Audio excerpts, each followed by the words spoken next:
recordemos lo siguiente, que el segundo principio de la termodinámica básicamente nos habla de la imposibilidad de llevar a cabo ciertos procesos, ¿no es cierto?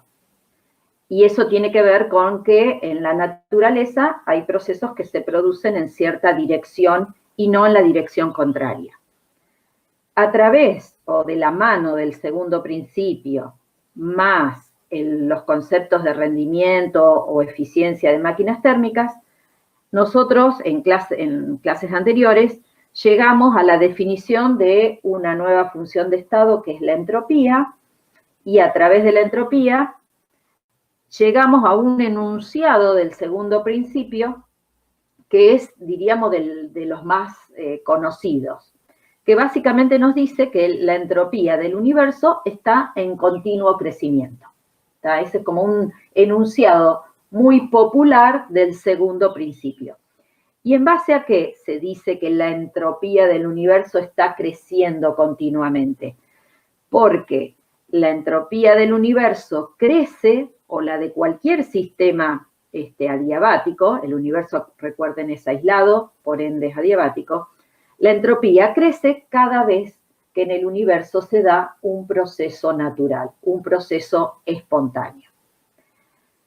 Teniendo ya entonces este enunciado del segundo principio, en la clase pasada, gracias al trabajo de Boltzmann y a través de herramientas ya no de la mecánica, de la termodinámica clásica, sino a través de la mecánica estadística, logramos vincular esa función de estado, la entropía, con el estado de desorden de un sistema. ¿Y qué entendíamos o qué entendemos por estado de desorden? ¿Cuándo decimos que un sistema es más desordenado que otro sistema?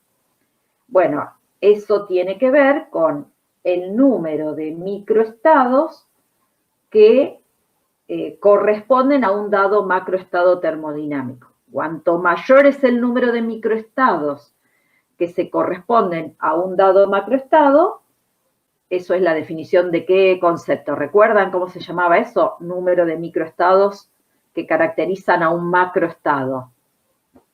Es la probabilidad termodinámica. La probabilidad termodinámica. Entonces, cuanto mayor es la probabilidad termodinámica de un dado macroestado, ese macroestado es más desordenado que el otro. Entonces, hay un vínculo directo entre la entropía y desorden. Y este vínculo es valedero siempre.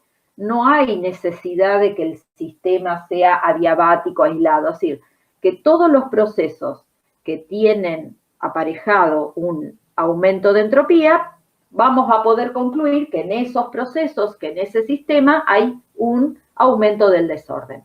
O si hay una disminución, un incremento de entropía negativo, vamos a decir que disminuyó el desorden. Esta relación es válida siempre. Por ende, fíjense, si vamos para atrás, yo hasta podría reformular el segundo principio y decir que el desorden del universo crece continuamente. O sea, que el universo va hacia estados cada vez más desordenados. Dicho esto, lo que ahora nos planteamos es lo siguiente. Este segundo principio es válido para los sistemas biológicos, para los sistemas vivos. ¿Por qué nos planteamos esta duda o esta pregunta? Porque si miramos o nos enfocamos en diferentes sistemas biológicos de menor complejidad, como puede llegar a ser una célula, una bacteria, hasta organismos mucho más complejos, como un ser humano, lo que nos llama la atención a lo largo de la vida de estos sistemas es que, pregunto a ustedes, ¿cómo los ven a estos sistemas? ¿Sistemas que se van desordenando o no a través del tiempo? ¿Cómo los ven ustedes? Se van desordenando. ¿Los ven cada vez más desordenados realmente? No, al contrario, se van al revés, ordenando. Claro, o bien ven que se van ordenando. ¿Y en qué sentido ordenando? Porque están formando estructuras complejas, organizadas, están, y podríamos decir, o se van ordenando, o en todo caso, son sistemas cuyo desorden, por lo menos nosotros no lo podemos apreciar, es decir, no podemos apreciar que se vayan desordenando con el tiempo, ¿está? Sino como que tienen un estado de orden o desorden, como lo querramos decir, que se va manteniendo en el tiempo. Entonces, eso nos hace plantear básicamente esta pregunta u otra. Es decir, los sistemas biológicos no cumplen con la segunda ley de la termodinámica. Y fíjense que no es una pregunta menor. La respuesta va a ser que no, que realmente sí cumplen con la segunda ley de la termodinámica. Pero esta duda no es una duda menor, al punto que al momento que se enunció el segundo principio, 1820, dijimos el otro día, 1830, los científicos de la época dudaban al ver esto, ¿no es cierto?, que los sistemas biológicos permanecían ordenados a través del tiempo, dudaron si realmente ese principio aplicaba a ellos. Y hasta llegaron a decir que el segundo principio solo se restringía a sistemas físicos o químicos, pero que no aplicaba a sistemas biológicos. O sea, porque para ellos había como una contradicción en lo que observaban de los seres vivos y lo que enunciaba el segundo principio. Pero un científico que para ustedes seguramente es conocido, Schrödinger, el de la ecuación de Schrödinger, puso luz a esta controversia en un libro que se llama ¿Qué es la vida? Y el razonamiento al que echa mano Schrödinger no es más ni menos que el que estuvimos echando mano nosotros para otros sistemas diferentes a los sistemas biológicos. Y ese argumento tiene que ver con que la irreversibilidad, o en todo caso el desorden que se va generando espontáneamente, es el desorden asociado al universo, no al sistema particular. Es decir, lo que garantiza el segundo principio, según lo que acabamos de decir, es que el desorden del universo crece continuamente.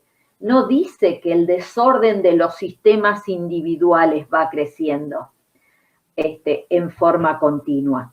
Entonces, si uno toma en cuenta al ser vivo, que ese va a ser nuestro sistema en este caso, y el delta S que se genera en el medio ambiente, básicamente la idea de Schrödinger es la siguiente, que este delta S, que es el del sistema o es el del ser vivo, sí, efectivamente, se mantiene aproximadamente constante en los diferentes procesos o a través del tiempo, si queremos decir, pero lo que está cambiando mucho es el delta S del medio ambiente. Entonces, si bien este es positivo, este es aproximadamente 0, o sea que la entropía del sistema es constante, del sistema vivo es constante, lo que está aumentando a través del tiempo y drásticamente es el delta S del medio ambiente, la entropía o el desorden del medio ambiente generado por los organismos vivos. ¿Y eso cómo lo podemos ver, entender? Bueno, ¿a qué es igual el delta S del sistema vivo? Bueno, un sistema vivo, un sistema biológico, tiene básicamente dos características. Una es que es un sistema que está en estado estacionario, no está en equilibrio químico. ¿Y eso qué quiere decir? Que un sistema está en estado estacionario. Ustedes van a llegar a una definición más estricta de estado estacionario cuando vean flujos, el año que viene, sobre todo acá en físico-química.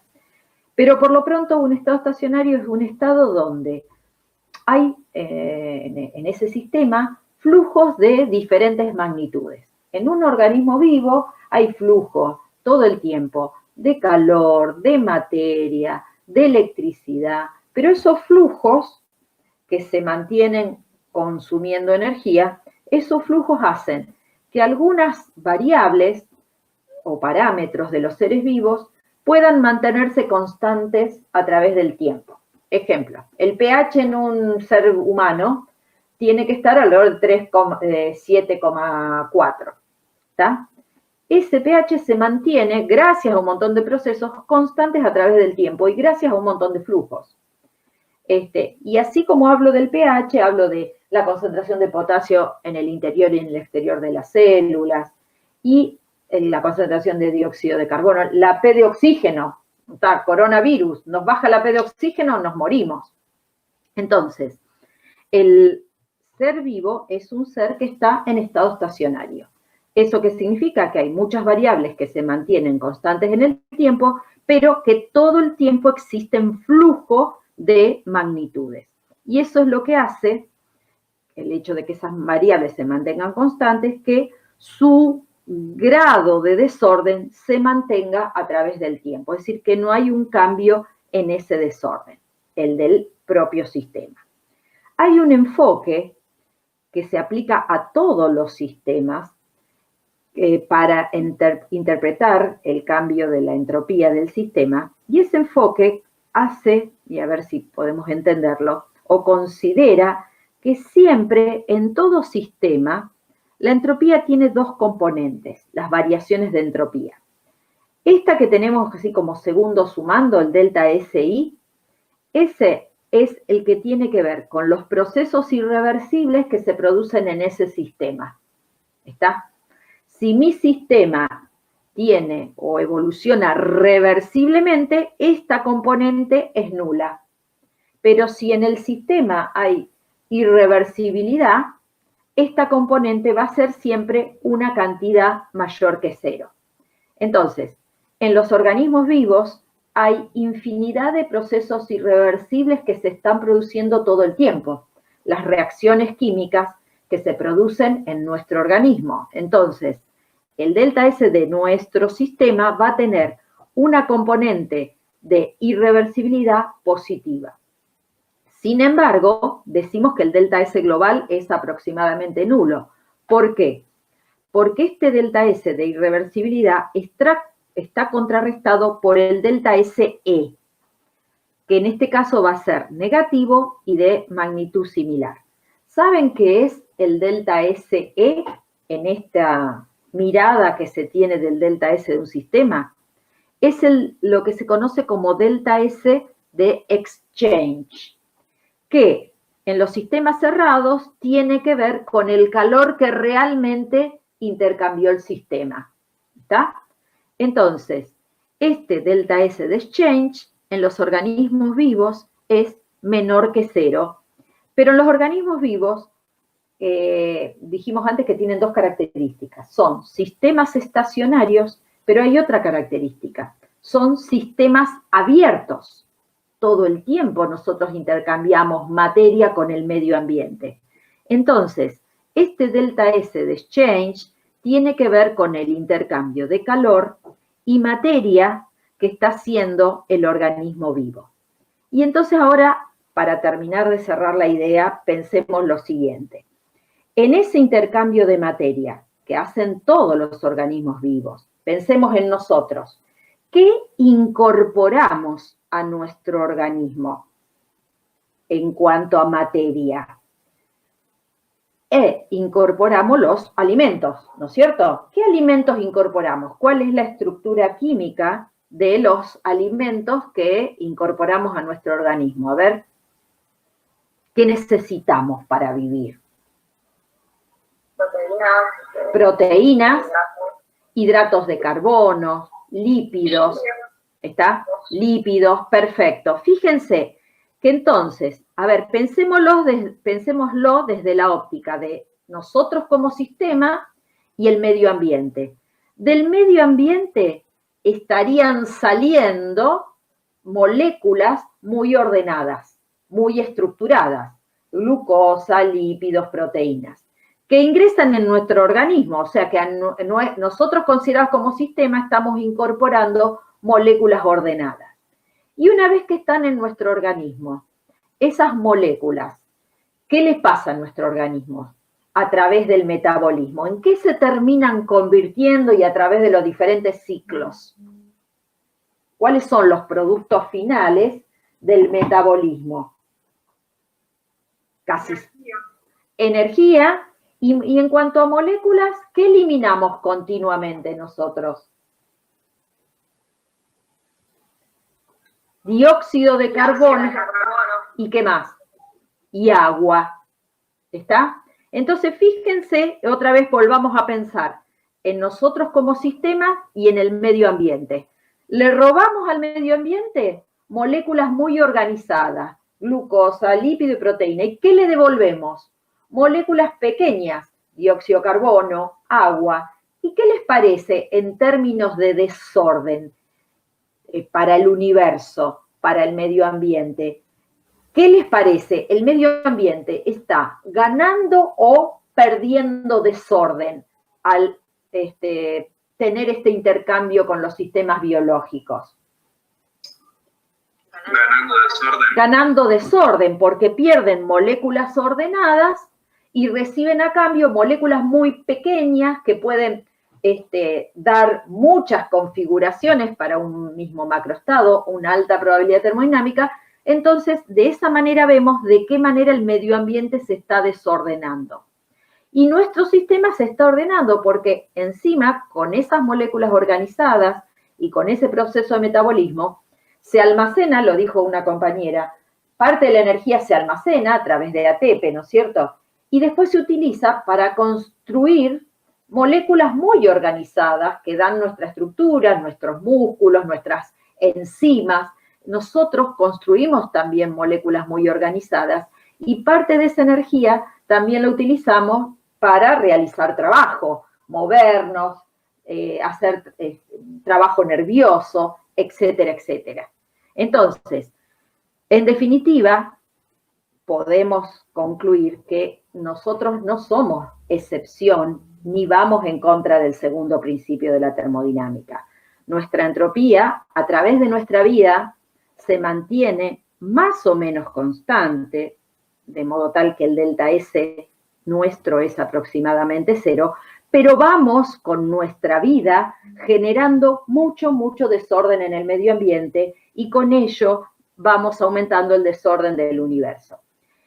¿Y saben en qué instancia de nuestra vida vamos a generar muchísimo desorden y perdemos esta condición de ser sistemas ordenados en el tiempo? ¿Saben cuándo? Cuando nos morimos. Cuando nos morimos, dejamos de ser sistemas en estado estacionario, vamos a pasar a ser sistemas que van a estar en equilibrio y allí sí nos vamos a desordenar. Bueno, dicho esto, no sé si alguien tiene alguna inquietud o alguna duda, vamos a pasar al el llamado tercer principio de la termodinámica. A ver, veo si alguien acá hace un...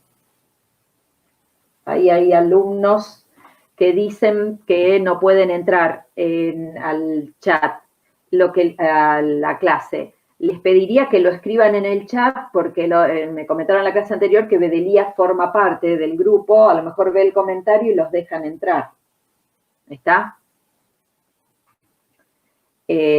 Bueno, tercer principio de la termodinámica. Este es el que tiene realmente menos publicidad que ninguno de los principios de la termodinámica. Inclusive en algunas asignaturas ni se los llega a ver al tercer principio de la termodinámica. Tiene poca prensa, no me salía el término. Tercer principio de la termodinámica tiene muy poca prensa. Cuando vimos el segundo principio, no sé si recuerdan, yo los había puesto en contexto en el sentido cómo surgió el segundo principio, y no sé si recuerdan que el tema pasaba por los ingenieros en el 1820, 1830, que estaban abocados a construir máquinas térmicas que produjesen mucho trabajo y que tuviesen poco consumo. Ese era el objetivo y ahí se enfrentaron con ciertas realidades que se plasmaron en el segundo principio de la termodinámica. Bueno, ¿en qué contexto surge el tercer principio de la termodinámica? Bueno, a principios de 1900, la mayor parte o una parte importante de los trabajos de la época estaban abocados a enfriar, a licuar gases. ¿Por qué esto suscitaba la atención de los investigadores de la época? Porque descubrieron que algunos gases, al ser licuados, o sea, había que enfriar, y con esto lograban licuarlos. Muchas veces esto también iba de la mano de aumentar la presión. Muchos de esos gases, al estado líquido, adquirían propiedades muy llamativas. Por ejemplo, tenían casi nula viscosidad, por eso se los llamaba a esos gases superfluidos. O muchos de ellos adquirían una conductividad muy alta, por eso también se los llamaba superconductores. Entonces, en este contexto y con este interés de licuar gases, de la mano de esto fue aumentando e increyendo el interés por saber qué le pasaba a la materia en general al ir enfriándose, qué le pasaba en cuanto a sus propiedades al ir enfriándose. Y asociado a esta inquietud surgieron dos preguntas. Una es, ¿cuánto se podía enfriar un sistema? O sea, ¿hasta qué temperatura se podía bajar la temperatura de un sistema? Esa sería la primera pregunta. Y la otra es, bueno, lograda esa temperatura mínima, diríamos, ¿cuál sería el estado entrópico de la materia en ese estado de temperatura mínima? Contestando o dando respuesta, y en base, como siempre, a la observación experimental, surgieron algunos enunciados del tercer principio de la termodinámica, y en esto quiero hacerles una salvedad. Recién les comenté que es una ley que tiene poca prensa, pero les digo más. Algunos autores hasta discuten que esto deba ser presentado como una ley o principio de la termodinámica. ¿Por qué está esta discusión? Porque tiene, y ya lo vamos a ver en detalle, como una aplicación un poquito más restringida el tercer principio de la termodinámica. No es tan general como sí lo son el primero, el segundo y hasta el principio cero de la termodinámica. Entonces, algunos consideran que tendría que quedar en la calidad de un postulado y no en la calidad de un principio. Bueno, dijimos, dos preocupaciones. ¿Cuál era la temperatura mínima a la que se podía llegar desde el punto de vista experimental y cuál sería el estado de entropía en esa temperatura mínima? Bueno, el tercer principio, en el enunciado que tiene que ver con la inaccesibilidad, lo que nos dice es que no es posible llegar al cero absoluto, que sería la temperatura mínima, mediante una serie finita de procesos. Esto, para que uno lo pueda entender, vamos a hacer una analogía. Vamos a suponer que yo tengo que ir a Buenos Aires y que el transporte que me lleva a Buenos Aires tiene la chance de solo avanzar la mitad del camino que me queda. Ejemplo, si la distancia a Buenos Aires es ¿cuántos kilómetros es la distancia a Buenos Aires?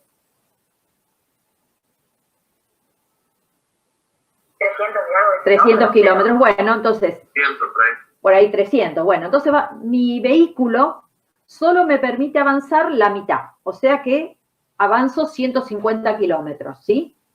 Cuando llego a esos 150 kilómetros, la regla es que solo me permite avanzar la mitad de lo que queda.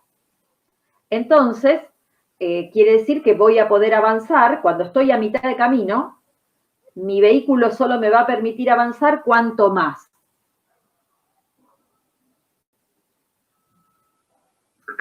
75. Bueno, ahí me acerqué a Buenos Aires, cada vez lo tengo más cerca, pero cuando ya, o sea, 75 más los 150 son 225, ya avancé, me quedan 75. Mi vehículo solo cuánto me permite avanzar. A ver. 37,5. 37,5. Y fíjense que, si bien me estoy acercando a Buenos Aires, la única manera de llegar es repetir de manera infinita este procedimiento. Porque a través de un número finito de trayectos nunca voy a llegar a Buenos Aires. ¿Por qué? Porque a medida que me voy aproximando, mi vehículo me permite avanzar cada vez menos kilómetros. ¿Se entiende ese concepto? Sí. Es algo similar a cuando uno en una recta numérica tiene el 0 y el 1 y dice, bueno, me quiero acercar al 0 partiendo siempre a la mitad. ¿Tá? Entonces parten a la mitad, sí, me acerco, parto a la mitad, entonces voy a tener que hacer un número infinito de particiones para acercarme al 0, pero un número finito no lo voy a hacer. ¿Qué tiene que ver esto con el 0 absoluto? Que es el valor de temperatura mínima. Desde el punto de vista experimental, no es posible llegar al 0 absoluto a través de una serie finita de procesos. Es decir, el 0 absoluto es una magnitud inalcanzable desde lo físico. ¿Y por qué? Porque en lo experimental, para poder ir bajando la temperatura de los sistemas, lo que se hace es someter a los sistemas en forma alternada a procesos adiabáticos e isotérmicos sucesivos. ¿Y qué es lo que se observó desde el punto de vista experimental? Que a medida que uno se acerca al 0 absoluto, el delta T, o sea, la disminución de temperatura que me permite la metodología disponible es cada vez más pequeño. Entonces, me acerco al 0, pero el próximo paso para seguir bajando la temperatura me permite disminuir la temperatura muy poquitito. Cada vez puedo disminuir menos la temperatura. Con lo cual, básicamente lo que nos está diciendo este enunciado del tercer principio en la versión de inaccesibilidad es que el 0 absoluto es inalcanzable desde lo experimental, sino que sería un valor límite. En la práctica se ha llegado, y eso hay como divergencia en distinto material, en el orden de 10 a la menos 5 Kelvin, algunos dicen 10 a la menos 3 Kelvin, y todo depende si esa temperatura se alcanza de manera duradera o no. Otra forma de enunciar este principio es vincularlo, dijimos, ¿qué pasa con la entropía en el 0 absoluto? Entonces, ¿por qué el interés en vincular la entropía con el 0 absoluto? Porque la función entropía tiene mucho que ver con el calor. En la definición de entropía, fíjense, tenemos esta. Por ejemplo, en procesos que se llevan a cabo a presión constante, en forma reversible, esto va a ser igual a esta expresión. Y esto a su vez es NCP diferencial de T sobre T. Y entonces, ¿qué es lo que se vio experimentalmente? Que los CP son siempre cantidades positivas. De modo tal que inclusive cuando uno resuelve esta integral, les va a quedar que es logaritmo, ¿no es cierto?, de t final sobre t inicial, que es una función creciente. Entonces, claramente, esta expresión muestra que si a un sistema yo le voy incrementando su temperatura, cada vez voy a tener delta S más grandes, o sea que la entropía de un sistema crece con la temperatura. Eso intuitivamente está claro y desde la ecuación también está claro. Más temperatura, más entropía. Hasta lo podemos vincular con el desorden, porque si uno a un sistema le está suministrando más calor, y eso se traduce en un aumento de temperatura, ¿en qué se va a traducir dentro del sistema? ¿Qué distingue un sistema de más temperatura de uno menos temperatura? ¿En qué se traduce un aumento de temperatura en un sistema? Más energía cinética. Más energía cinética, claro. Las moléculas que conforman ese sistema se van a mover más. ¿Y qué les parece? Si se mueven más, la cantidad de configuraciones de microestados que corresponden a un macroestado, ¿dónde será más alta? ¿A más temperatura o a menos temperatura? A más temperatura. Entonces, esto no generaba intriga, decir, bueno, más temperatura, más desorden. Pero sí genera intriga la opuesta. Si yo voy bajando la temperatura, claramente va a ir bajando el nivel de entropía. Entonces, la pregunta que se formulaban los científicos de la época era, ¿hasta qué valor puede disminuir la entropía? ¿Y cuál va a ser el valor mínimo? Y bueno, si el valor mínimo de temperatura es, en teoría, el cero absoluto, aunque no llegue, es el valor límite, el cero absoluto. La pregunta es, ¿qué valor tiene la entropía en el cero absoluto? Entonces, hacemos el mismo razonamiento. A medida que vamos enfriando, va disminuyendo el contenido de entropía. ¿Y eso en qué se refleja? En que va disminuyendo la movilidad de las moléculas. Cuando enfriamos lo suficiente, pasamos a tener estado sólido, y en el estado sólido de algunas sustancias, que son los que se llaman cristales perfectos, las moléculas están acomodadas perfectamente, geométricamente, en una cierta estructura. Si la temperatura es baja, va a ser difícil que haya intercambio de las moléculas, pero en el cristal se pueden mover vibrando levemente. Pero si yo sigo enfriando aún más, llega una instancia lógica donde estas moléculas ya no se mueven más. Si esas moléculas no se mueven más y este cristal o este sólido es perfecto, ¿perfecto qué quiere decir? Que cada una de estas átomos son indistinguibles unos de otros. ¿Qué les parece? En esa situación límite, donde la temperatura alcanzaría el cero absoluto y donde el movimiento va a ser nulo, ¿qué les parece? ¿Cuántas configuraciones corresponderán a ese macroestado? Una sola. Una. Una sola, porque al no poder moverse, esta va a ser la única. Y al ser un cristal perfecto, aunque hubiese intercambio de este átomo acá y este acá, yo no me voy a dar cuenta y para mí es la misma configuración. Entonces, si el número de microestados para ese macroestado, que es el del 0 Kelvin, si la probabilidad termodinámica es 1, ¿qué me dice la ecuación de Boltzmann? ¿Cuánto va a valer la entropía en este estado? Acuérdense que esto era K de Boltzmann, logaritmo de la probabilidad termodinámica.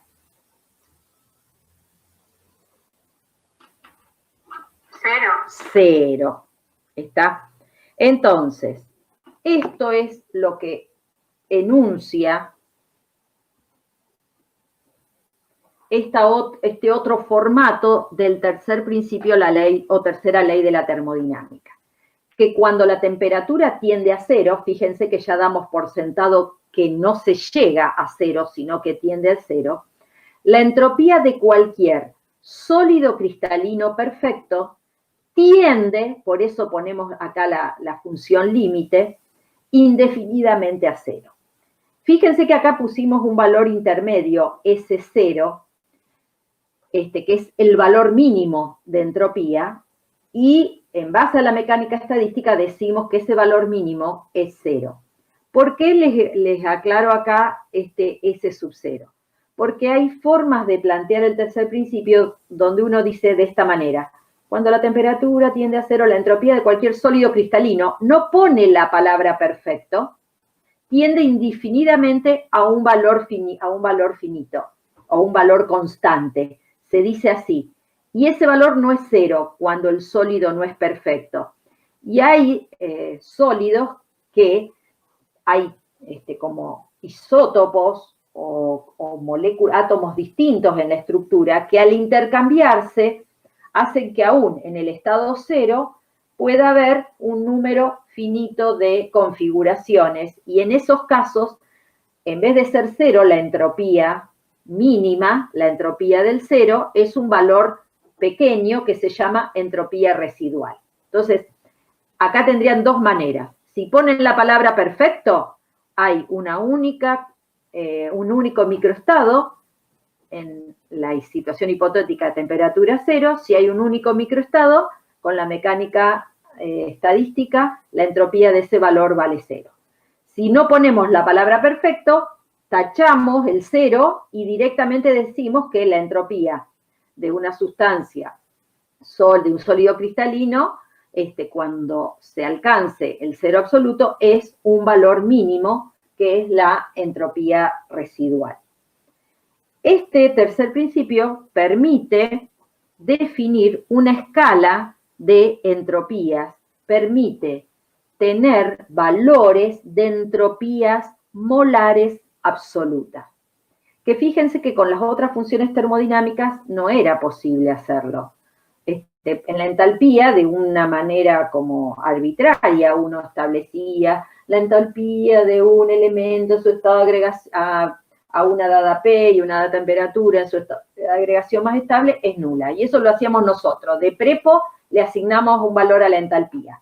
Acá, el primer principio nos va a permitir establecer una escala de entropías absolutas. ¿Y de qué manera? Fíjense, ¿qué tenemos planteado acá? Esta sería una sustancia A sólida que alcanza, o en la situación límite, está a 0 Kelvin. Si a esta sustancia la sometemos a un proceso de calentamiento a P constante, podemos, en una primera etapa, este sólido que estaba a 0 Kelvin, calentarlo y llegar a tener a la sustancia A todavía como sólido, pero ahora ya no a 0, sino llegar a su temperatura de fusión.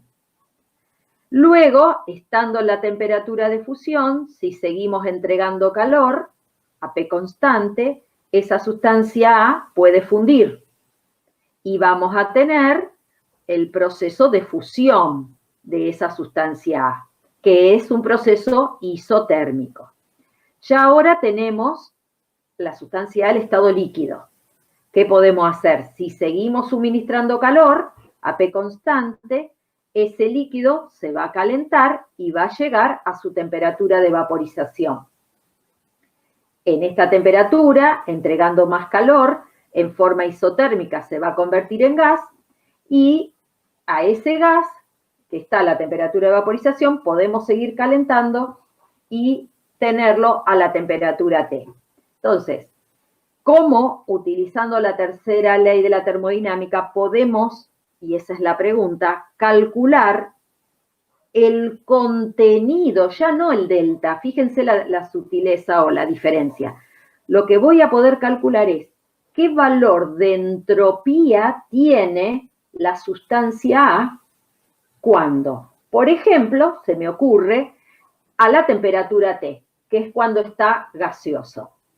Y entonces, ¿cómo hago para calcular esto? Bueno, fíjense, el valor de la entropía de A lo puedo pensar como el valor de la entropía de la sustancia en este estado inicial.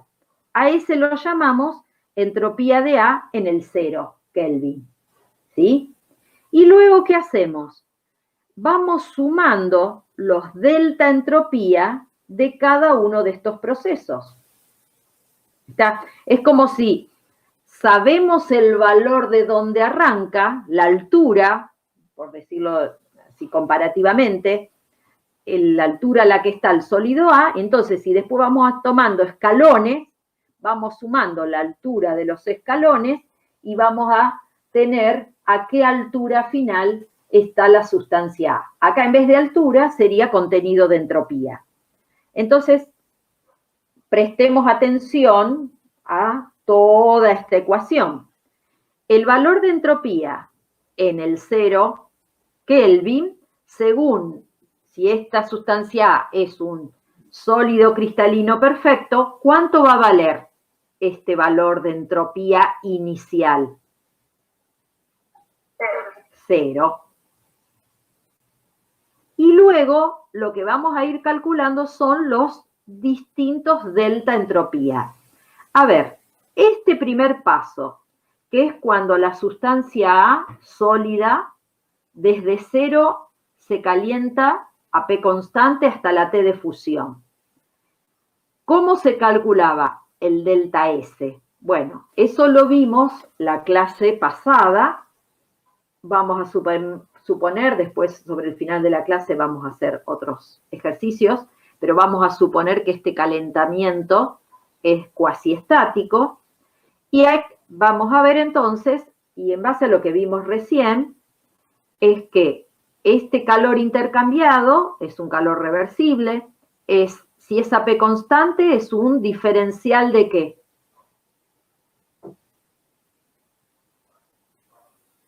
Lo vimos recién. Es un QP, y si es un diferencial, es NSP, diferencial de T. Bueno, la integral entre 0 y la T de fusión, de NSP diferencial de T sobre T, nos va a dar el delta S de este primer pedacito, ¿sí?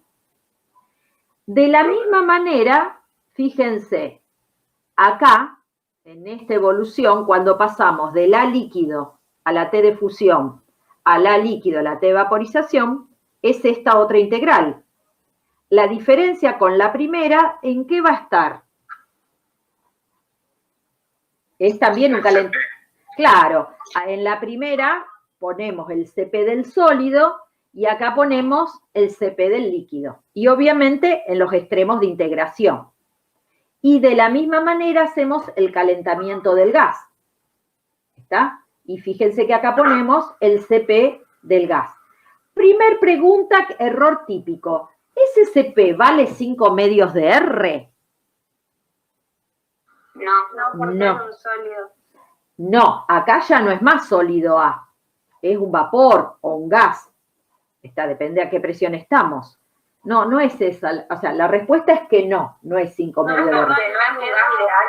Claro, bueno, entonces acá es importante porque es un error típico. El 5 medios de R es el CP de ¿quién? De un gas monoatómico ideal.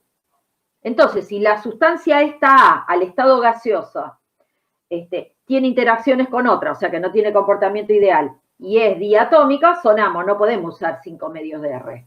Tenemos que ver experimentalmente cómo dio o cuánto dio el CP de esa sustancia. Ahora, estos serían las integrales que corresponden a los calentamientos. Pero en el... Sí, dale. En la primera integral, en la de que va de 0 a la temperatura de fusión. Sí. Cuando yo paso algebraicamente que me queda logaritmo natural de T final sobre T inicial. ¿Cómo resolvemos ese problema? Quería 0, claro. Ahora lo vamos a ver. Ahora vamos a contestar tu pregunta. Vas a ver que inmediatamente la vamos a contestar esa pregunta. Permitime, pongo pausa y te la contesto en 5 minutos. ¿Sí? Antes de eso, vemos esta otra parte que también me interesa. Fíjense, todas estas son las integrales que tienen que ver con los calentamientos a P constante. Ahora, tenemos en el medio, fíjense, delta H de fusión sobre T de fusión, delta H de vaporización sobre T de vaporización. ¿A qué aplican esos términos? ¿Para qué parte de este proceso aplicaría? Para los cambios de estado, los cambios de fase. ¿Y por qué pasa eso? No lo hicimos en la clase anterior, pero ¿cómo se calcula el delta S en un cambio de estado. Otra vez, delta S integral de diferencial de Q reversible sobre T. ¿Está? ¿Recuerdan que hicimos un ejercicio a ver qué nos teníamos que preguntar para calcular delta S del sistema? La primera pregunta, ¿cuál era? ¿El proceso es reversible? ¿Reversible o no? Bueno, acá dijimos que todo el calentamiento lo hacemos reversible. ¿Está? Entonces, acá podemos reemplazar esto por diferencial de Q del sistema. ¿Sí? Porque dijimos que era reversible. La segunda pregunta que nos hacíamos, ¿cuál es? Sí, era constante. ¿Y qué les parece en un cambio de fase o cambio de estado? ¿Cómo es la temperatura? Constante, sale fuera de la integral, entonces nos queda diferencial de Q del sistema, que encima sabemos que es un QP, y esto, entonces, ¿a qué es igual? Si hacemos la integral del diferencial de QP. Al QP sobre T. QP sobre T, pero dijimos que es un proceso AP constante. Sistema cerrado, no hay otro trabajo más que el trabajo expansional. Este QP, ¿a qué es igual? Al delta H del cambio de fase. Entonces, el delta S de un cambio de fase se calcula como delta H de ese cambio de fase dividido la temperatura del cambio de fase. Atención a esto. Si bien hay alguna de estas operaciones que uno las puede hacer utilizando la temperatura en grados centígrados, yo como consejo les digo, para no errarle, trabajen en todo este tema y cada vez que usen entropía con T absoluta. Porque con T absoluta va a funcionar siempre, siempre va a estar bien. Esta cociente sí o sí tiene que ser con T absoluta. La definición de entropía involucra la T absoluta, ¿estamos? Bueno, entonces, fíjense que todo esto, y ahora vamos a contestar la pregunta del compañero, todas estas cantidades se pueden medir experimentalmente. Siendo, gracias al tercer principio, esto cero, midiendo todo esto experimental, yo voy a poder tener el valor de la entropía de una sustancia determinada a una de cierta temperatura. Y eso se puede luego reflejar en un gráfico de entropía versus temperatura. ¿De qué manera se va a ver reflejado? Este cambio de entropía que fue sufriendo la sustancia en este proceso AP constante. Fíjense, todos estos tramos hasta que se llega a la temperatura T y este valor de entropía absoluta de la sustancia A la temperatura T es lo que llamamos entropía absoluta. Se la dice también entropía del tercer principio. Estos tramos curvos son los que corresponden a las integrales. ¿Por qué? Porque si uno hace una aproximación, que es considerar que estos CP son constantes, los saca fuera de la integral y en definitiva les va a quedar, cuando resuelvan, logaritmo, como dijo el compañero, logaritmo de T final sobre T inicial. Son la forma matemática de estos tramos, que son los calentamientos, es de tipo logarítmica. Por eso tienen la formita esta curvita. Estos tramos, fíjense, que son los que están con una línea así vertical, ¿a qué se corresponden? A los cambios de estado. A los cambios de estado. Y fíjense que eso está claro porque en los cambios de estado, la T, ¿qué le pasa a la temperatura? Es constante. Sin embargo, ¿qué le pasa a la entropía? Voy de acá, la T es constante, pero la entropía aumenta. ¿Está? Y lo mismo pasa acá. Este gráfico, que es el que se suele obtener para cualquier sustancia, no solo para la sustancia a través de la temperatura, nos está mostrando, número 1, como el valor mínimo de entropía es 0, quiere decir que para cualquier temperatura por arriba del cero, los valores de entropía siempre, entropía absoluta, van a ser cantidades positivas. Nunca van a poder tener una entropía negativa.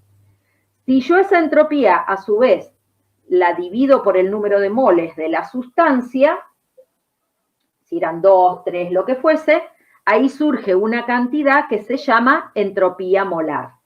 Y para la entropía molar es válido lo mismo que dijimos para la entropía general. O sea, si esta es positiva, la entropía molar va a ser siempre positiva. Otra cosa que también resulta clara de este gráfico, si uno, y que ustedes me la dijeron intuitivamente, la entropía molar de un gas, ¿cómo es comparada con la entropía molar de un líquido? Y esta, a su vez, ¿cómo es comparada con la entropía molar del sólido? Mayor. Claro, cada vez tenemos entropías molares más altas y eso está vinculado al movimiento que tienen las moléculas en los sistemas, al aumentar la temperatura, a los grados de libertad que tienen y al número de microestados que corresponden a un dado macroestado. Y ahora sí, vamos a contestar la pregunta del compañero, que es, yo les dije recién, bueno, podemos, en base al tercer principio, medir la entropía porque podemos tener los valores de esas integrales. En general, para resolver esas integrales en el tramo de los calentamientos, tenemos como distintas posibilidades. Una es la que manejamos en la clase anterior, que es pensar. Fíjense que acá no les puse el N porque consideré que tengo un mol de la sustancia.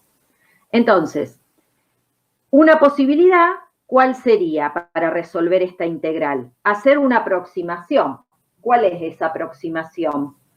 Que el Cp pasa ¿qué cosa?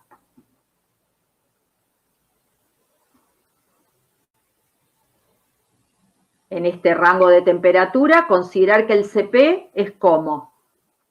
Constante. Constante, lo sacamos fuera de la integral y después me va a quedar Cp logaritmo de T2 sobre T1. Esa sería una opción.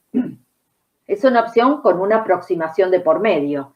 Y es esa, de que el Cp se mantiene constante en ese rango de temperatura donde estoy haciendo el calentamiento. La otra opción es más rigurosa. ¿Y en qué consiste? Bueno, y también de esta tenemos variantes. Una es ir midiendo para los distintos estados de agregación los diferentes Cp, con un calorímetro, dividir por la temperatura y graficar. El gráfico que se suele obtener es de este tipo. El primer tramo es el que corresponde al sólido. Este serían los Cp para el estado líquido y estos son los Cp para el estado gaseoso. Y hay saltos y hay discontinuidades, porque en los cambios de fase recuerden que Cp tiende a infinito, porque entregando calor, la variación de temperatura es nula. Entonces, ¿cómo podríamos, si yo experimentalmente obtuve estas gráficas, cómo puedo encontrar el valor de esta integral? Desde el punto de vista matemático, ¿qué sería la integral esta en este gráfico? ¿Qué les parece? ¿Qué representaría matemáticamente? El área.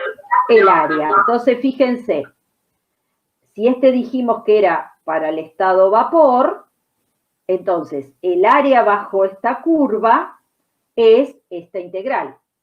La integral entre ¿quién? Entre la T de vaporización y la temperatura final, y este Cp es el Cp que corresponde a la sustancia en cuestión, pero en su estado gaseoso. ¿Está? Es directamente lo que uno está representando, fue midiendo los diferentes Cp a las diferentes temperaturas y fue haciendo este cociente. Hay programas, hay aplicaciones que miden este área. Entonces, teniendo esta gráfica, yo puedo tener el numerito asignado a este área. Esa sería una opción. Otra opción es matemáticamente, o estadísticamente, mejor dicho, encontrar esta función, ajustarla a un polinomio Y una vez que uno ajustó esto a un polinomio, lo puede resolver analíticamente, porque esto va a ser una constante por la t al cuadrado, más otra constante por la t, etcétera. Divido todo por t, resuelvo y voy a tener el resultado analítico de esa función. También van a encontrar en los libros que muchas veces lo que se grafica en vez de CP sobre T versus T, hacen CP versus logaritmo de T. ¿Por qué? Porque diferencial de T sobre T es lo mismo que escribir derivada del logaritmo de T. Entonces, el área bajo la curva también funciona como el valor de la integral. Del mismo modo, si yo hiciese el área bajo esta curva, ¿qué integral voy a tener? Esta que está acá. ¿Hasta ahí se entiende? ¿Sí o no? Bueno, y ahora viene la pregunta del compañero. ¿Qué es esta T' que aparece acá? Bueno, dijimos que desde lo experimental es imposible llegar al cero. Entonces, si yo no puedo llegar al cero absoluto, ¿cómo voy a medir el CP en el cero absoluto? No lo puedo medir. Entonces, experimentalmente, ¿qué se hace? Enfriar el sistema lo más que se pueda. Esta T' sería la temperatura experimental más baja a la que yo pude llegar. Desde ahí sí puedo medir el CP del estado sólido, correspondería acá, dividirlo por la T y hacer esta gráfica. El área bajo esta curva va a ser esta integral.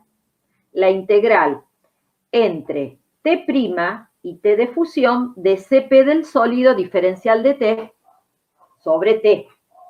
Pero esta no es la integral que a mí me falta.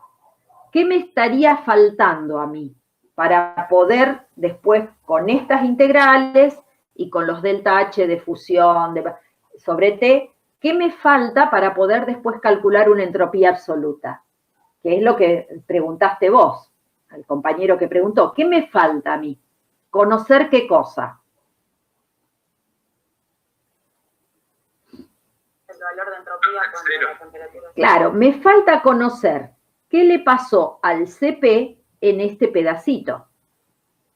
¿Por qué? Porque la integral, que es lo que vos me preguntabas, entre 0 y T de fusión, esta yo la puedo pensar como desdoblada, como una primera integral entre 0 y T' más la integral también de CP sólido entre T' y T de fusión. Esta la conozco porque es el área bajo la curva. ¿Cómo hago para conocer esta integral? Bueno, allí lo que se hace es se aplica la aproximación de Debye. ¿Qué es lo que dice esa aproximación?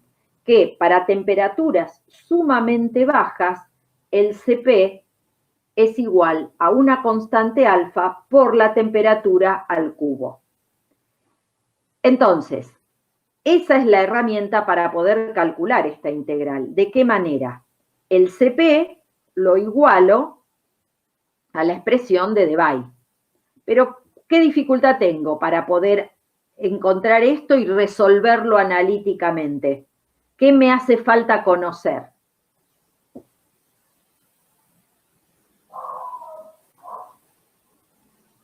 ¿Qué me haría falta conocer para poder hacer esta integral? La temperatura de la constante de Debye, ¿puede ser? La temperatura no, porque yo voy a integrar entre 0 y T. ¿Qué? La constante alfa. La constante alfa. ¿Está? Si yo conozco esto, conozco este polinomio. ¿Está? Entonces, ¿qué es lo que se hace? Bueno, a esa temperatura T' sí pude medir el CP. Entonces, si a esa temperatura T' pude medir el CP va a ser igual a alfa por T' al cubo. De ese valor de espejo alfa, doy por sentado que es el mismo alfa para temperaturas inferiores a T', alfa es una constante. Entonces, con el valor de alfa determinado con esta ecuación, vengo a la integral. Fíjense que esta que me queda, alfa, ¿cómo me va a quedar la integral? Alfa, ¿por qué?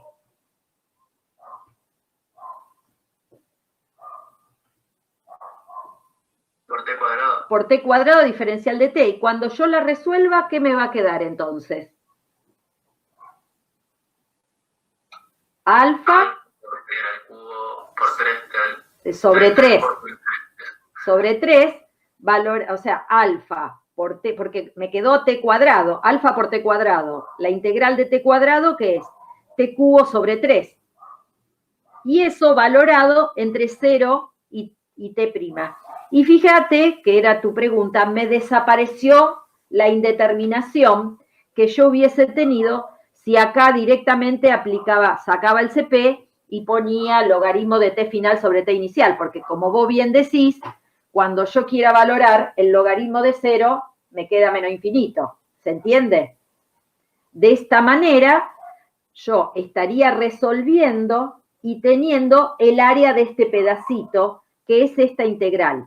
La suma de estas integrales me da la primera integral y yo con esa, con el resto y con los delta H de vaporización sobre T, puedo llegar a calcular la entropía de una sustancia a la temperatura que quiero, en el estado de agregación que quiera, y inclusive hasta la entropía molar si conozco el número de moles. ¿Se entendió o de esto tienen alguna duda? Esta es la transparencia que le agregué, que no estaba en el Power anterior, en el PDF anterior, pero ahora ya lo tienen. ¿Está? Para ver si se entendió y no hay ninguna dificultad, acá tenemos un problema. Y este problema, ¿qué nos dice? Y un problema real, con datos reales. Dados los siguientes datos para el nitrógeno, medidos todos a una atmósfera, y fíjense qué nos dan como dato. Áreas, o sea, nos dan los valores de esas integrales. Fíjense, lo primero que nos dan es la extrapolación de Debye. Y dice que es 1,92, ¿en qué unidades?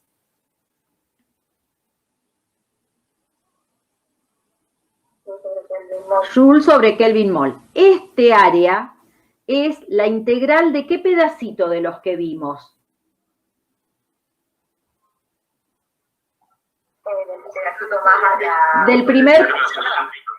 Del primer pedacito, de ese que tenía los puntitos rojos, que el área la marcamos con puntitos rojos. ¿Está? ¿Se entiende? Esta es, dice, la integral entre 10 Kelvin, miren qué temperatura bajita, y 35,61 Kelvin. ¿Está? En esta, y esto se los tengo que dar yo como dato, el nitrógeno tiene dos estados cristalinos al estado sólido. Un estado alfa y un estado beta. Entonces, si yo tengo el nitrógeno sólido, hasta 10 Kelvin, el cálculo de ese calentamiento lo hago con la extrapolación de Debye. Luego, el calentamiento entre 10 y 35, ya tengo la integral acá, me dan el dato. Después, cuando llego a 35,61 Kelvin, hay una transición. Pasa de la forma alfa a la forma beta. Y el delta H, o la entalpía de ese cambio de fase, es 228,97 Joule sobre mol, que es el dato que tengo a la derecha. Ya lo tengo todo como forma beta. Ahora lo vamos a escribir esto. Lo tengo todo como forma beta, sigue siendo sólido y lo que hago es calentarlo entre 35 y 63. Y ahí tengo el área. Luego fusiona y ahí lo paso a tener líquido. Luego vaporizo y lo paso a tener como gas y ahí tengo nuevamente la integral. Entonces, fíjense que lo primero que me preguntan es ¿cuál es la entropía molar estándar del nitrógeno a 298 Kelvin? ¿Está? Y entonces necesito ustedes tomen mano de la calculadora y vamos a hacer esa primer parte. Para eso primero vamos a marcar qué es lo que le pasa al nitrógeno. El nitrógeno, para poder calcular esa entropía del nitrógeno a 298 Kelvin, tenemos que plantearnos lo mismo que vimos en la transparencia, en la diapo, para la sustancia A. ¿Desde dónde arrancamos? arrancamos de tener nitrógeno sólido. Le pongo acá, porque esto es un dato que le estoy agregando, sólido en un estado alfa a 0 Kelvin.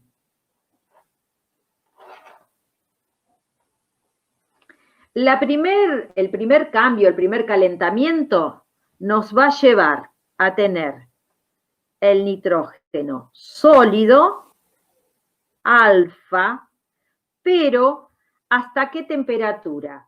Hasta la temperatura donde sufre la transición cristalina. ¿Me recuerdan ustedes cuántos Kelvin era esa transición cristalina? ¿35 cuántos? 61 Kelvin. Este proceso va a tener un delta S. Es el delta S de calentamiento ¿de quién? Del nitrógeno sólido al estado alfa. Cuando llegamos a esta temperatura, si ustedes se fijan en los datos que tienen a la derecha, dice que hay una transición cristalina.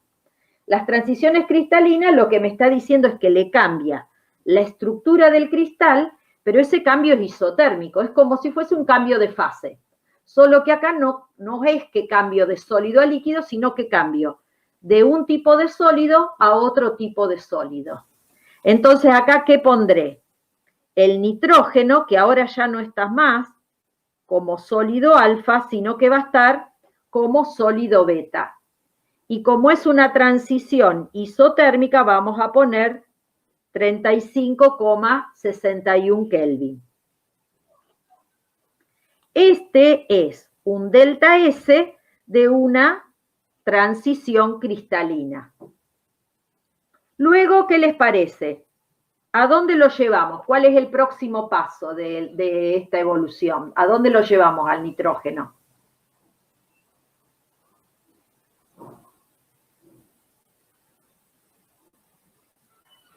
Líquido. A líquido. Antes de líquido. Para que lleve a líquido lo tengo que fusionar, ¿no es cierto? Estamos ok. Pero para que fusione, ¿a qué temperatura lo tengo que llevar? 63,14. Claro, entonces, lo tengo al sólido a 35,61. Entonces, ¿qué tengo que hacer primero?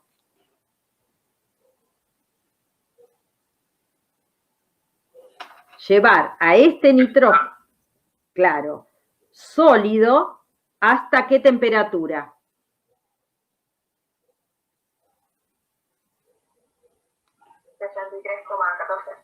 63,14 Kelvin.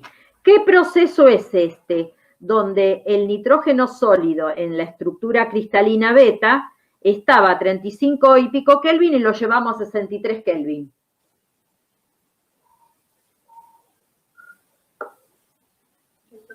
También esto es un delta S de calentamiento, solo que ahora, en vez de ser calentamiento del nitrógeno sólido alfa, es el calentamiento del nitrógeno sólido beta. Ahora lo tenemos al nitrógeno sólido a la temperatura de fusión. ¿Qué le hacemos? Ahora sí. Se tiene que fundir ahora. Ahora sí, entonces, ¿a qué llegamos? ¿A la entropía de quién? De cambio de estado. Claro, entonces acá ¿qué pondremos? La entropía del nitrógeno, que ¿cómo va a ser ahora? Líquido. Líquido, ¿y a qué temperatura? 63,14 Kelvin. Perfecto, porque este sí es el cambio de estado, es un delta S. ¿De qué cambio de estado este? Si es de sólido a líquido, ¿cómo se llama? Fusión. Fusión. Bueno, ¿y ahora qué hacemos? Ya lo tenemos, nitrógeno líquido a 63. ¿A dónde lo tenemos que llevar?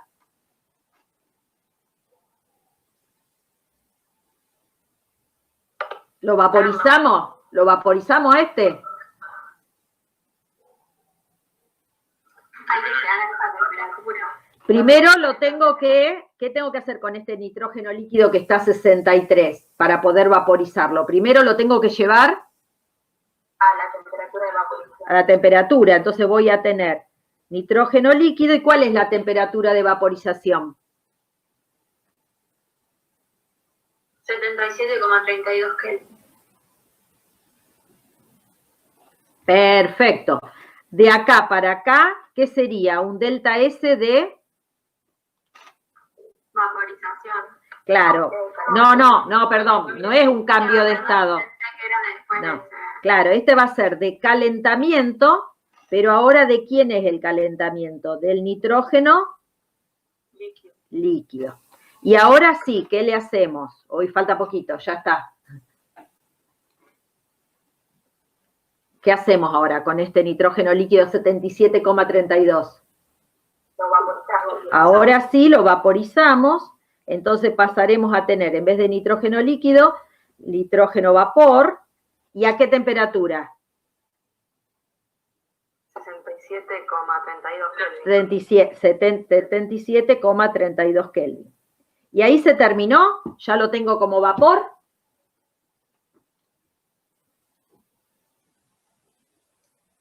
Hay que volver a calentarlo. Claro. Hay que volver a calentarlo para tener nitrógeno vapor. ¿A qué temperatura?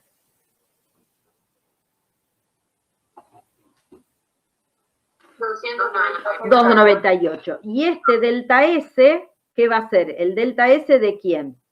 De calentamiento, ¿de quién? Del nitrógeno vapor. ¿Cuál es la pregunta? Esta. ¿Cómo hacemos para calcular ese valor de entropía? O sea, queremos saber la entropía de este estado final. Entonces, la entropía de ese estado final, que es el nitrógeno gaseoso a 298 Kelvin, ¿a qué va a ser igual? A la entropía que tiene el estado inicial, que es el nitrógeno sólido alfa a 0 Kelvin, más, ¿y qué tendremos que ir sumando? Este delta S, este delta S, este delta S, este y este. ¿Se entiende? Pregunto, ¿cuánto vale esta entropía? La del estado inicial. Cero si es un sólido. No lo dice, lo vamos a subir. Aproximación de Debye. No, esto es tercer principio. La aproximación de Debye va a venir ahora lo vamos a comentar. Ahora miren los datos y díganme si alguno de estos delta S los tenemos y los vamos a ir colocando acá, arriba de las flechas. A ver, si yo les pregunto, ¿tenemos el delta S del calentamiento del nitrógeno vapor? Son todos los que dicen la integración. Son todos esos que dicen integración, pero hay que saber ubicarlos. ¿Cuál sería? A ver, vamos a empezar de atrás para adelante. El delta S de calentamiento del nitrógeno vapor. ¿Cuánto da ese? ¿Cuánto? 39,20. Acá vamos a poner 39,20. Las unidades después se las ponemos al final, que es Joule sobre Kelvin mol, ¿no es cierto? Perfecto.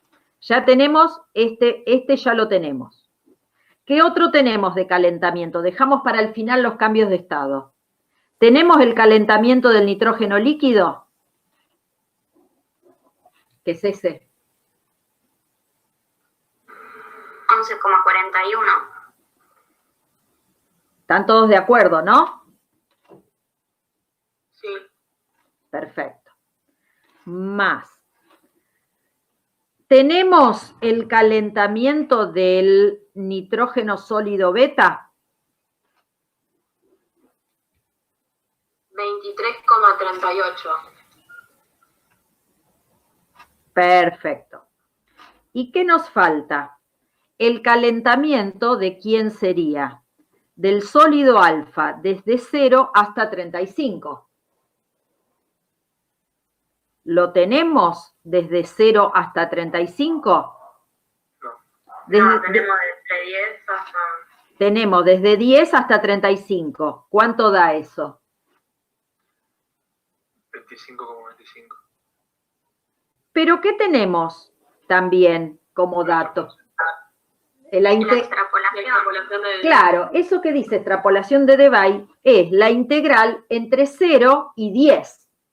O sea, si el valor que nos da esta integral es el 10 Kelvin, es la T' que vimos en el grafiquito anterior. Entonces, este valor sería el valor de la integral entre 10 Kelvin y 35,61. Y la aproximación de Debye es la integral entre 0 y 10.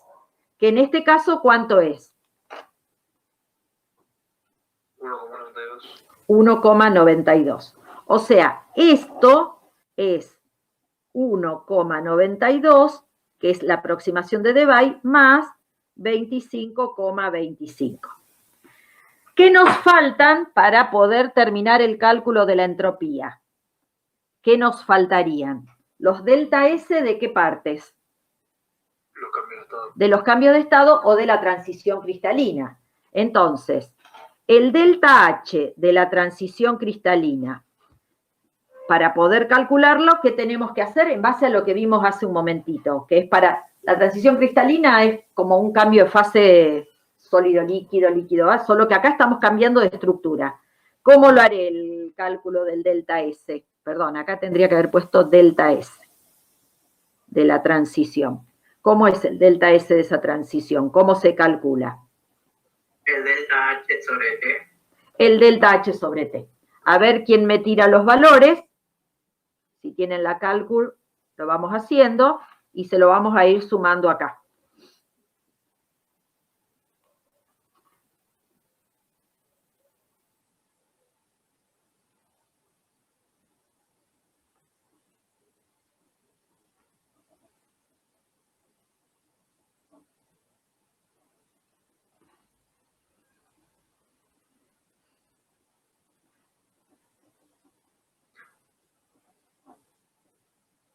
En la transición cristalina es de 6,43.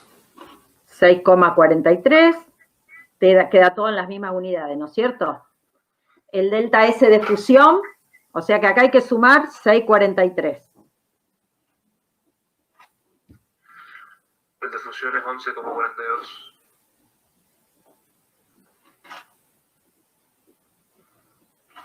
Más, y el de vaporización, 72,13. ¿sí? Bueno, yo confío que están los números todos bien, ¿eh? No sé por qué me sonaba 77, pero no. Si ustedes me dicen, esto lo pongo todo entre paréntesis. ¿Cómo? El 77 es la temperatura. Ah, puede ser por eso. Esto pongo entre paréntesis y esto va a estar en Joule sobre Kelvin mol. La cuentita final, ¿cuánto da?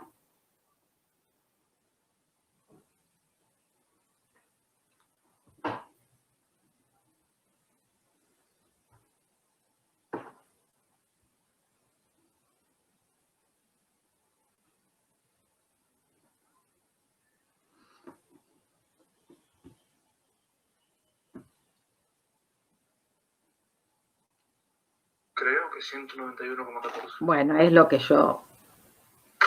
Después pueden googlear a ver si encuentran, si es parecido, la entropía molar del nitrógeno a 2,98.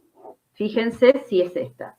Un detalle, que esta es entropía molar estándar. ¿Por qué? Porque todos estos valores fueron medidos a una atmósfera.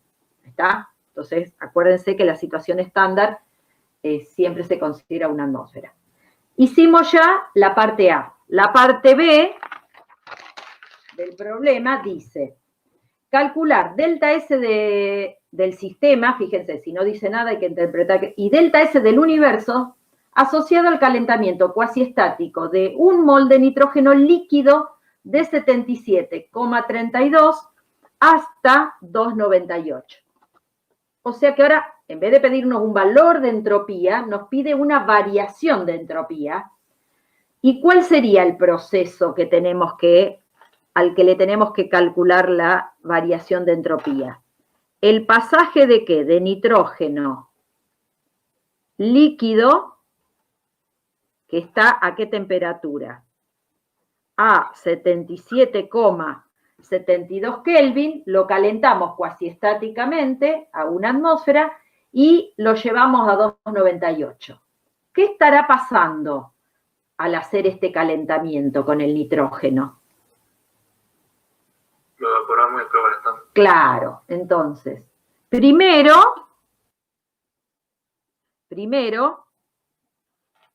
el nitrógeno que estaba líquido lo pasamos a vapor a la misma temperatura. Y luego viene la etapa del calentamiento, ¿sí? Este nitrógeno vapor pasamos a 2,98.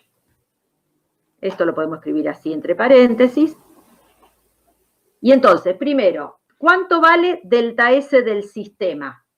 ¿Cómo hacemos la cuenta? ¿Qué tenemos que calcular? El delta S, ¿de quién? ¿Qué sería esta etapa?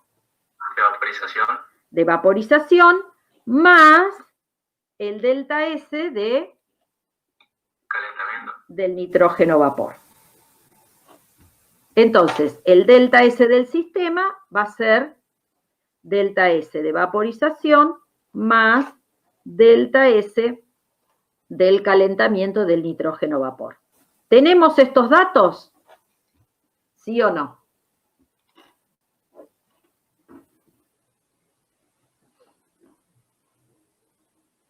Sí. Sí, ¿este cuánto era? Lo calculamos recién.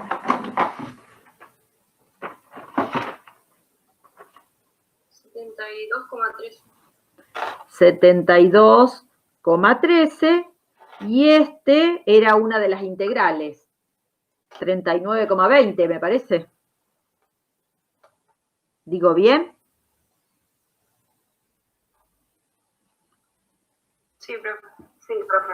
¿Cuánto da esta cuenta?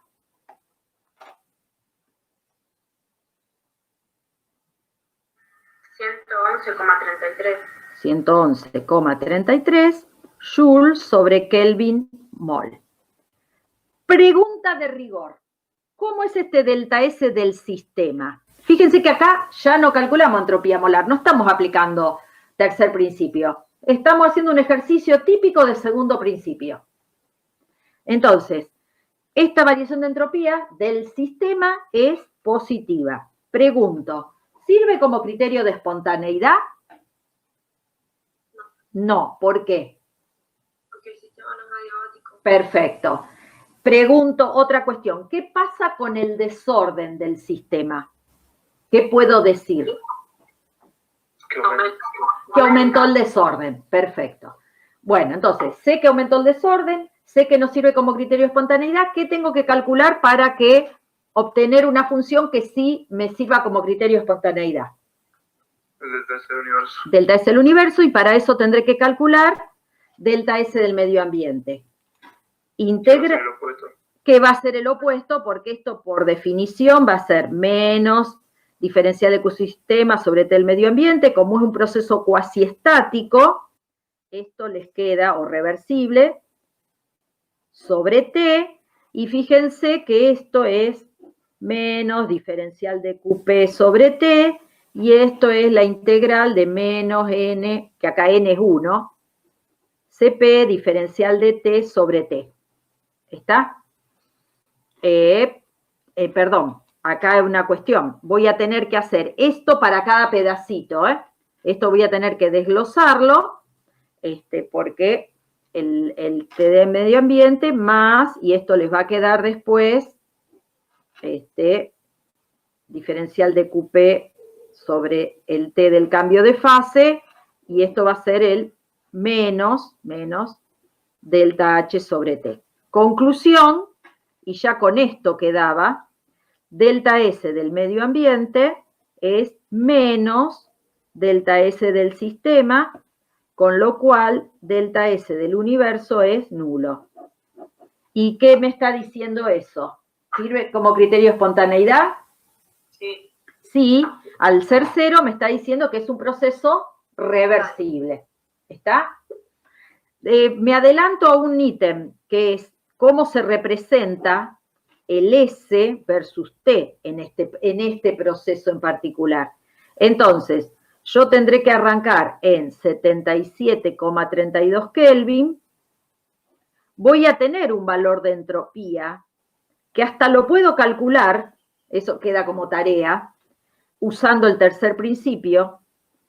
Hay una primera etapa que es el cambio de estado y luego el calentamiento. Este es el estado final y este es el estado inicial de mi proceso. O sea, de la gráfica que vimos hoy es solamente este pedacito el que estamos calculando y este sería S final, este es S inicial, lo que acabamos de calcular acá es el delta S de ese proceso global. ¿Se entiende?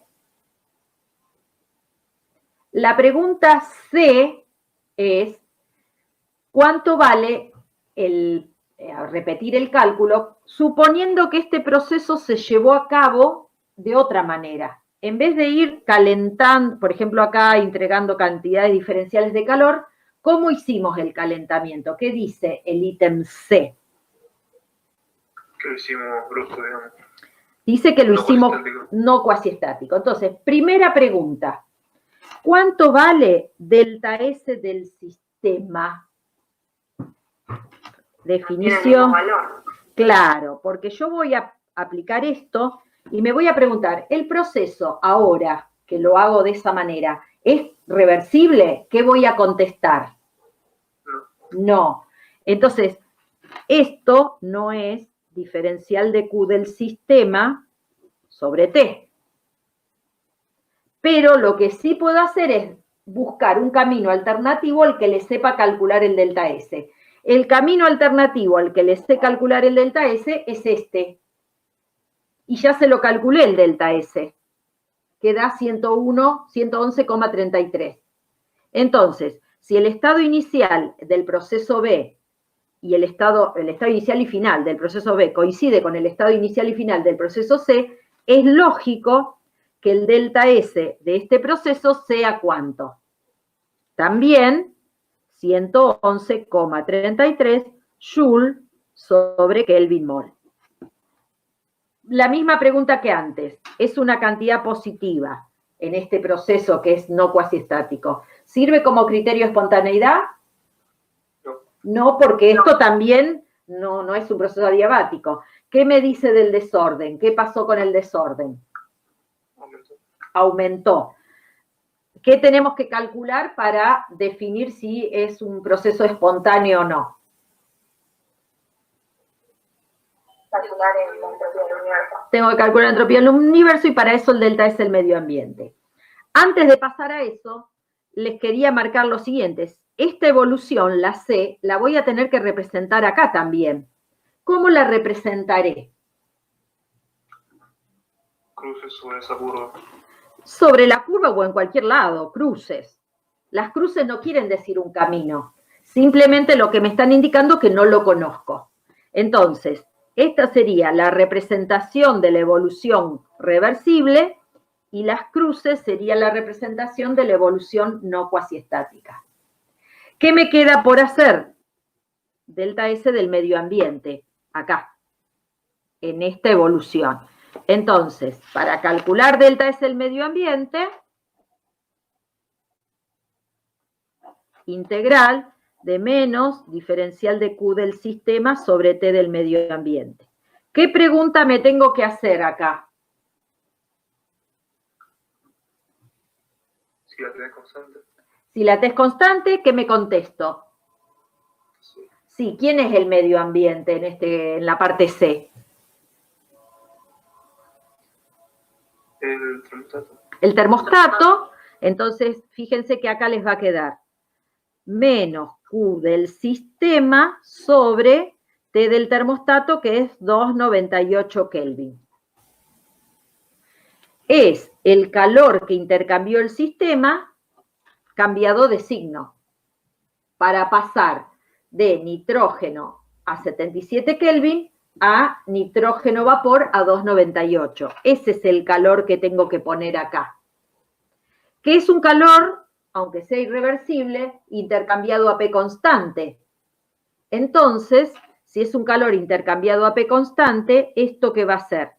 El delta H de todo el proceso dividido 298 Kelvin. Cuando digo el delta H de todo el proceso, ¿qué involucra? El delta H de la vaporización y el delta H del calentamiento. ¿Desde qué temperatura?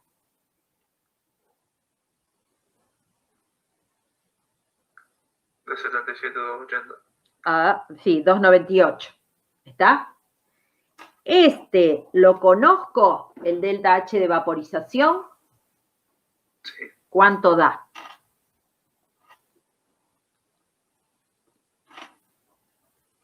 Era dato. 5.577,09.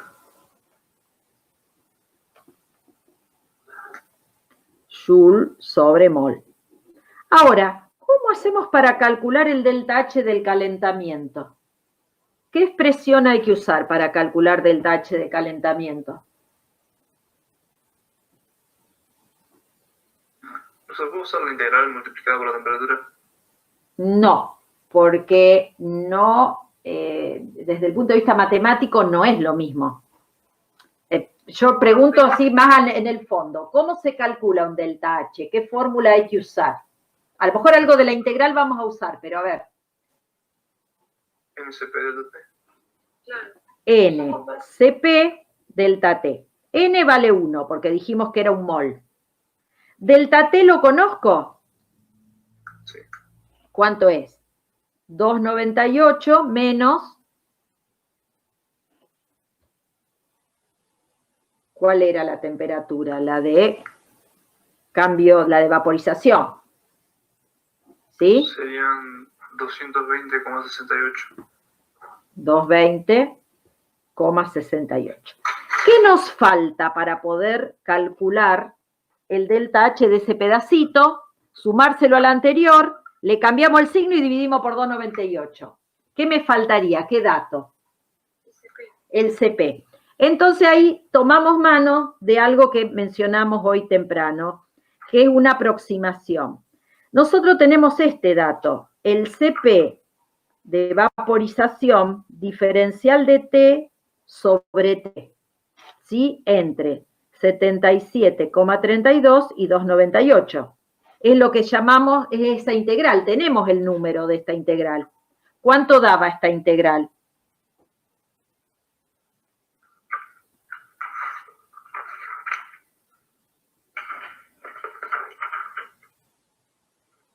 Están buscando, yo no la tengo a mano, por eso les pregunto.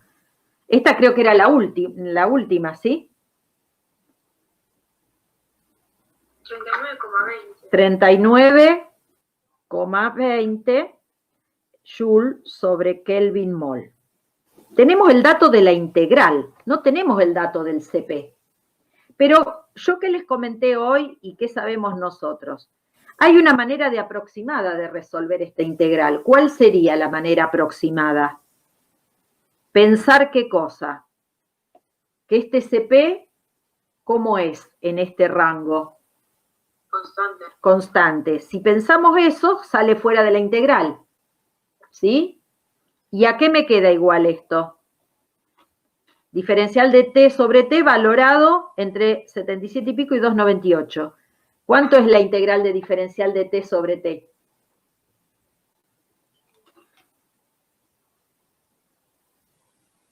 Logaritmo natural de T.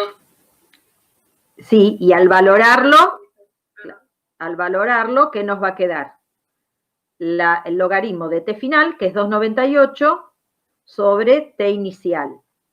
Y esto es 39,20 Joule sobre Kelvin mol. ¿Sí? Esto, fíjense, es un número.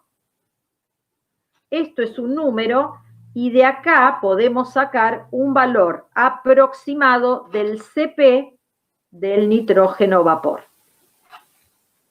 Que si yo mal no recuerdo, me da aproximadamente 29, creo, 12, algo así, después te hagan la cuenta, Joule sobre Kelvin, no, sobre Kelvin no, Joule, perdón, sí, CP sobre mol, Kelvin mol. ¿Está? Ahora que tengo el CP, ¿qué hago? ¿Dónde voy? Acá.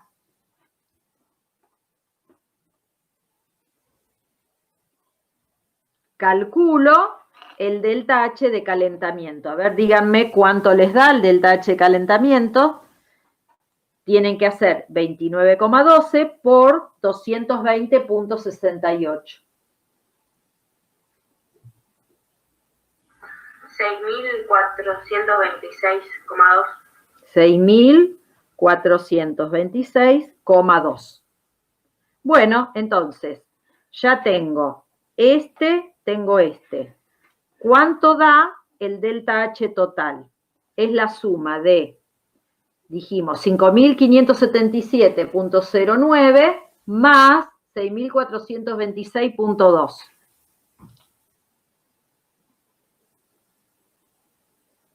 12.003,29. Joule sobre, acá, sobre mol. Porque estamos multiplicando por Kelvin, se nos va el Kelvin. Joule sobre mol. ¿Qué hacemos con este delta H? ¿Dónde lo tenemos que poner? Acá arriba.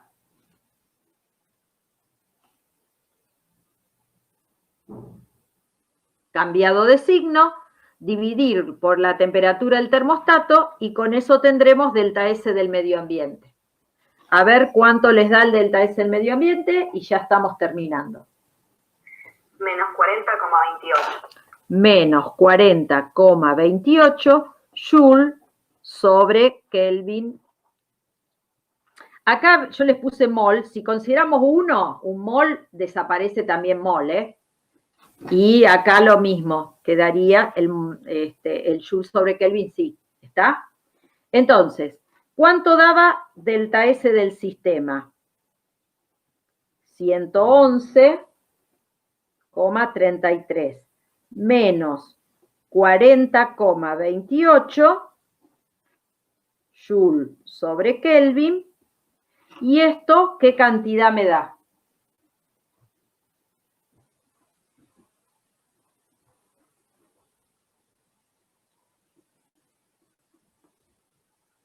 71,05. Cantidad positiva. ¿Qué quiere decir? Que el delta S del universo sea una cantidad positiva. Irreversible. Que es un proceso irreversible, como efectivamente lo es. No recuerdo si había alguna otra pregunta. Creo que el ítem D. El ítem D era represente, ya lo hicimos. Yo les dejo como tarea que hagan las representaciones de estas evoluciones, de estas dos, la B y la C, en un gráfico H versus T. Les adelanto solamente lo siguiente, para que lo piensen. Va a haber algo parecido a esto, va a haber una transición donde delta H crece, nosotros hemos calculado los delta H ahora de cada pedazo, pero por ahí la diferencia está en el formato. Esta siempre la hacemos curvita acá porque matemáticamente esto es un logaritmo. En delta H piensen a qué corresponde.